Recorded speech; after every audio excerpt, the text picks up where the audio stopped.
నమస్కారం, నేను మీ కిరా కార్పిని. ఇందాకే అంబటి రాంబాబు దాని ముందు 2 ఆయన పెట్టాడు. ఆయన కౌంటర్గా నేను 2 వీడియోలు చేయడం జరిగింది. ఈరోజు మళ్ళీ ఒక ప్రెస్ మీట్ పెట్టాడు. ఏం మాట్లాడాడు నా గురించి అనేది ఒకసారి విందాం. సీమరాజైనా సింహరాజైనా కిరా కార్పి అయినా కిరికిరి కిష్టయ్య అయినా ఎవరైనా చట్టం ముందు సమానమే అనేది అంబటి రాంబాబు ఏమన్నాడు మీరు సరిగ్గా విన్నారని నేను అనుకుంటున్నాను. సింహరాజైనా సీమరాజైనా కిరా కార్పి అయినా కిరికిరి కిష్టయ్య అయినా చట్టం ముందు అందరూ సమానమే అంటున్నాడు. నేను అదే అంటున్నా. సంజు అయినా సుక్కు అయినా అంబటైనా కొంపటైనా చట్టం ముందు తప్పు చేస్తే శిక్షకి అర్హులే. ఎవరు విచ్చలవిడిగా మాట్లాడినా 100% వాళ్ళు శిక్షకి అర్హులు, శిక్షను అనుభవిస్తారు. దానికి ఉదాహరణ చేబురోలు కిరణ్ అనుచిత వ్యాఖ్యలు చేశాడు. కూటమి అతన్ని వెనక్కేసుకొని రాలేదు, దానికి శిక్ష అనుభవించాడు, కేసు నడుస్తుంది. దాన్ని ఎవరో కూడా సమర్థించడం లేదు. దానికి ఎందుకు గట్టిగా అరుస్తున్నావు? అది కాదు, ఇంకోసారి ఇది చూడండి. నేను మొన్నే చెప్పా, 1000 రూపాయలు ఇస్తే ఇతను వచ్చి వెనక నిలబడతాడు. ఈ పక్కన చూడండి, ఇంకొక వ్యక్తి ఉన్నాడు. ఇతను క్లాక్ టవర్ సెంటర్ అనంతపురం దగ్గరికి వెళ్ళి అధికారం చేతిలో ఉంది కదా అని విచ్చలవిడిగా పోలీస్ సెక్యూరిటీని ఇతరత్ర సెక్యూరిటీలు పెట్టుకొని బలుపుతో అక్కడికి వెళ్ళి పరిటాల శ్రీరాములు రా నీ సంగతి తేలస్తా తొడగొడుతున్నా అని చెప్పిన వ్యక్తి. అది ఎంత పెద్ద తప్పు అనేది ఆ రోజుల్లో కూడా వైరల్ అయింది. ఆ వ్యక్తిని తీసుకొచ్చి వెనక నిలబెట్టుకొని ఉన్నాడు మన అంబటి రాంబాబు. ఇక్కడ మీరు బాగా గమనిస్తే ఈ పిక్చరైజేషన్లో ఇలా చూడండి, లంబు ఇక్కడ చూస్తే జంబు, మధ్యలో మన్మథ సింబు. ఇంకా నేను ప్రత్యేకంగా దీని గురించి నేను విధి విశ్లేషించను. ఇక్కడ ఒకటి చూడండి, ఇతను ఎంత ఆనందపడతాడు. చూడు, కిరికిరి కిష్టయ్య అనగా అంత ఆనందం. పాపం కిరికిరి కిష్టయ్య అంటే పాప మనోడికి ఎంత ఆనందమో. ఎందుకంటే 1000 రూపాయలు తీసుకున్నాడు కాబట్టి అక్కడ నవ్వాలి, నవ్వకపోతే ఏడిపిస్తారు. కాబట్టి ఇతను న్యాయం చేశాడు. ఇదంతా ఒక బృందం.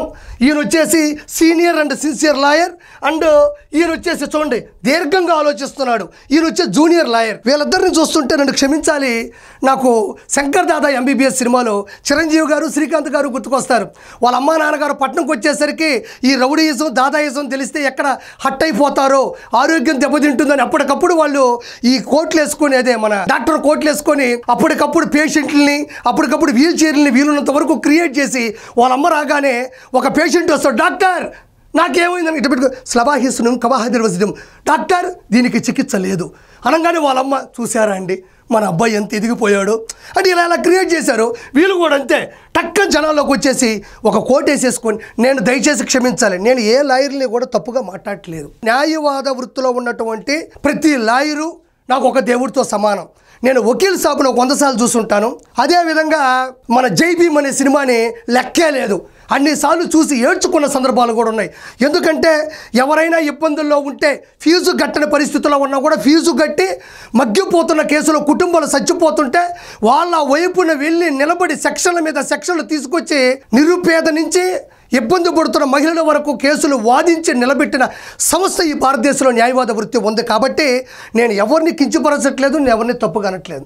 ఇతను మాత్రం ఎందుకు అంటున్నానంటే చిన్న ఉదాహరణ చెప్తున్నాను. ఈయన నిజంగా గౌరవనీయులైనటువంటి న్యాయవాద వృత్తిలో ఉంటే, నాయకుడు అయ్యి ఉంటే, నాయకుడు అవ్వాలి అనుకుంటే అసెంబ్లీలో చట్టసభ శాసనసభ అందరూ చూస్తున్నటువంటి సభలో భువనేశ్వర్ గారిని ఈ అంబటి రాంబాబు అనే వ్యక్తి ఎలాంటి అనుచిత వ్యాఖ్యలు చేశాడో నాకు చూపించ బుద్ధి కావట్లేదు.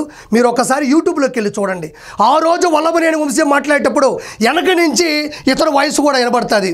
ఇతను నన్ను గౌరవించమంటారా చెప్పండి? నిజంగా ఇతను గౌరవనీయులైనటువంటి న్యాయవాద వృత్తిలో ఉంటే, నిజంగా నాయకుడు అవ్వాలనుకుంటే, నాయకుడే అయ్యి ఉంటే, తన సొంత అల్లుడు వచ్చి మా మామ ఒక దొంగ అని చెప్పాల్సిన అవసరం తనకేమొస్తుంది?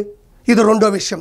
మూడో విషయం, ఇతను నిజంగా న్యాయవాదమైనటువంటి వృత్తిలో ఉంటే, నిజంగా ఇతను నాయకుడి అవ్వాలనుకుంటే, ప్రజాస్వామ్యంలో ఉంటే, ఆడపిల్లలకు ఫోన్ చేసి సంజు సుక్కు అని ఇద్దరికి ఫోన్ చేసి అర్ధరాత్రుల్లో గంట అరగంట అని మాట్లాడే పరిస్థితి ఇలాంటి వాళ్ళకు ఉంటుందా?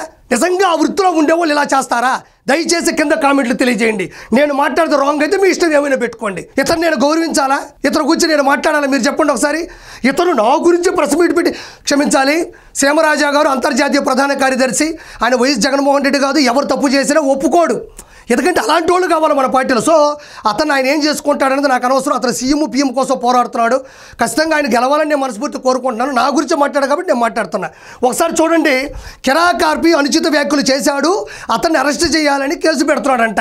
అసలు ఎవరెవరు అనుచిత వ్యాఖ్యలు చేశారో ఇప్పుడు నేను చూపిస్తే ఒకసారి చూడండి. ఆర్పి ఏం మాట్లాడినాడని చెప్పేసి అతను అక్కడికి వచ్చి ప్రెస్ మీట్లో మాట్లాడుతున్నాడు. నేను మొన్న కూడా చెప్పా, కిరాక్ ఆర్పి తప్పు చేస్తుంటే సాక్ష్యాలతో సహా ప్రెస్ మీట్కి వచ్చి టీవీలో పెట్టు, కిరాక్ ఆర్పి ఇది తప్పు మాట్లాడినాడు, ఇది రాంగ్ అని చెప్పు. నేను ఇంకో విషయం కూడా చెప్పామన్నా, కిరాక్ ఆర్పి తప్పు చేస్తే అవతల పార్టీ వాళ్ళు తిడతారని ఎవరైనా భయపడతారేమో. మా పార్టీలో తప్పు చేస్తే మా పార్టీ ఒప్పుకోదు, అంత భయంతో బతుకుతాం మేము.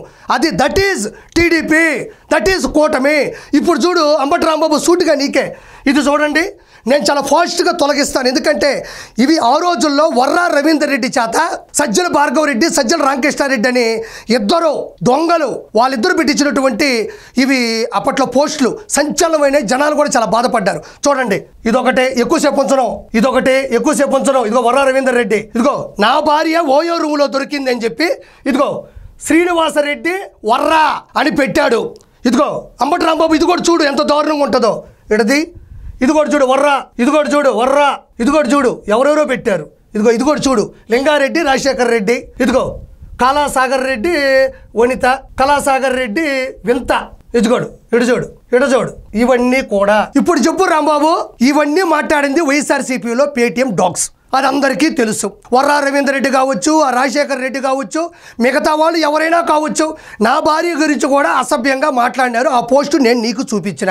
ఇప్పుడు నేను నిన్నేం అడుగుతానంటే, నువ్వు న్యాయవాద వృత్తిలో ఉన్నావు కదా, కిరాక్ ఆర్పి తప్పు చేస్తే చట్టరీత్యా శిక్ష పడాలి సమానం అన్నావు కదా.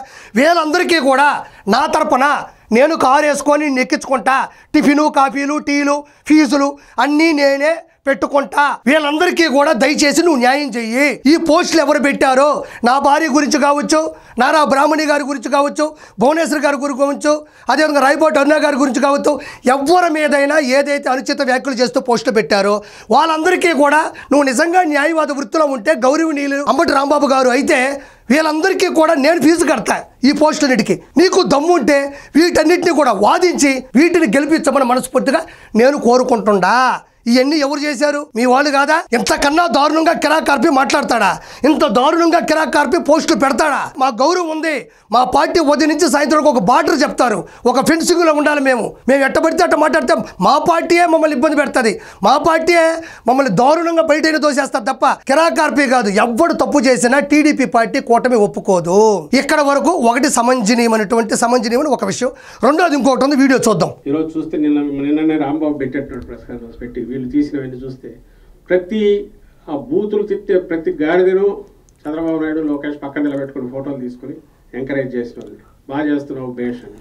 మన ఇక్కడ ఎవడన్నా అలాంటి తట్టుకోలే కడుపుతో ఎవడన్నా అభిమాని ఎవరన్నా బయట తిట్టే ఎవరినైనా మనం ఎంకరేజ్ చేసినట్టు కానీ సీనియర్ నాయకులు ఉన్నట్టు ఒక్కటి చూపండి. ఇక్కడ ఇతని పేరేనయ్యా సజ్జల రామకృష్ణారెడ్డి, ప్రముఖ సలహాదారుడు జగన్మోహన్ రెడ్డికి. ఇతను ఎప్పుడు ప్రజాస్వామ్యంలో ఓట్ల మీద గెలిచిన వ్యక్తి కాదు. ఇతను చీఫ్ ఎడిటర్గా, జూనియర్ ఎడిటర్గా రకరకాల పత్రికల్లో పనిచేశాడు. ఇక్కడ తీసుకొచ్చి పెట్టుకున్నాడు.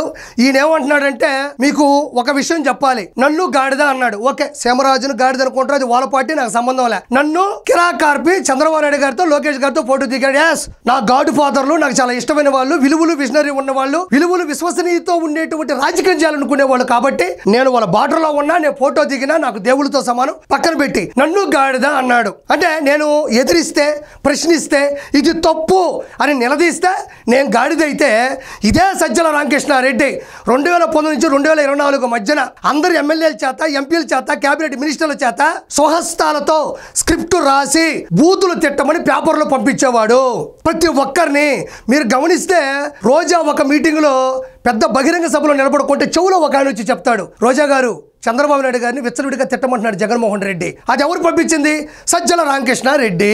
ఇప్పుడు చెప్పండి, నేను గాడిదైతే ఇతన్ని ఏ జంతువుతో పోల్చాలో మీరే చెప్పండి, మీ ఇష్టం. కిరాక్ ఆర్పి తప్పు అయితే కామెంట్లో మీరే రాయండి. అతను ఇవన్నీ చేస్తుంటే అతన్ని ఏమంటారు మీరే చూడండి. అదే విధంగా ఈయన కుమారుడు సజ్జల భార్గవ్ రెడ్డి ఈ వర్రా రవీందర్ రెడ్డిని, బోరుగడ్డ అనిల్ని, శ్రీరెడ్డిని, పంచప్రభాకర్ని, కొడాల నానిని, వల్లభనేని వంశీని, వీళ్ళందరినీ కూడా అనిల్ కుమార్ యాదవ్ని వీళ్ళందరికీ కూడా స్క్రిప్ట్ పంపించి ఈ వర్రా రవీందర్ రెడ్డి చేత ఇప్పుడు చూపించాను కదా పోస్టులన్నీ, ఈయన సుపుత్రుడు, ఈయన కుమారుడు, ఈయన అల్లారు ముద్దుగా పిచ్చినటువంటి బిడ్డే ఈ అన్నిటినీ కూడా ఆ రోజు సోషల్ మీడియాలో పెట్టడం జరిగింది. నేను ఈరోజు ఒక మాట మాట్లాడుతూ ఉండా, ఐపాక్ టీం నడిపినటువంటి నీ కొడుకు, నీ కుమారుడు, నీ సుపుత్రుడు సజ్జల భార్గవ్ రెడ్డి మంచివాడే అయితే, తెలివైన వాడే అయితే, అరాచకం చేయనోడే అయితే ఈరోజు ఎందుకు కనపడటం లేదు? ఈరోజు ఎందుకు ప్రెస్ మీట్లు పెట్టట్లేదు? ఈరోజు ఎందుకు జనాల్లో కనపడటం లేదు? యాడికి పోయినాడు? ఏ కలుగులో దాక్కున్నాడు? తప్పు చేశాడు కాబట్టే శిక్ష అనుభవించాల్సి వస్తుందని ఏ కలుగులో ఎలుకలాగా దాక్కున్నాడో సమాధానం చెప్పాలి. నీ కొడుకు చేసిన అరాచకాలకి, నీ కొడుకు చేసినటువంటి ఇబ్బందిమైన పనులకి, నీ కొడుకుకి నన్ను గాడిదైతే నీ కొడుకుకి ఏం పేరు పెట్టాలో నువ్వే నాకు సవాల్ విసురు.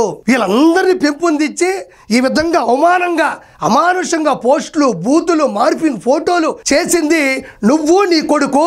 151 5 పోయినాయి, 2 1 మిగిలినాయి. ఆ 2 1 నువ్వు, నీ కొడుకు.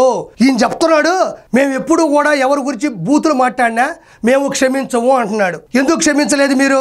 శ్రీరెడ్డి, బోరుగడ్డ అనిల్, పంచప్రభాకరు వీళ్ళందరూ లక్షల లక్షల లక్షల బూతులు మాట్లాడుతూ ఉంటే ఏ రోజైనా ఖండించారా? వీళ్ళకి మాకు సంబంధం లేదన్నారా? పోనీ వాళ్ళని పిలిపించో కోటింగ్ ఇచ్చారా? పోనీ వాళ్ళకు వార్నింగ్ ఇచ్చారా? ముంబైకి వెళ్ళి కాదంబరి, జత్వాని హీరోయిన్ పట్టుకొని వచ్చినప్పుడు ఇక్కడ దరిదాపుల్లో ఉండే వాళ్ళని పట్టుకురాలేరా? వీళ్ళందరినీ పెంచి పోషించి భోజనాలు పెట్టి డబ్బులు ఇచ్చి వాళ్ళందరినీ కూడా ముందు స్థాయికి తీసుకొచ్చింది నువ్వు, నీ కొడుకే.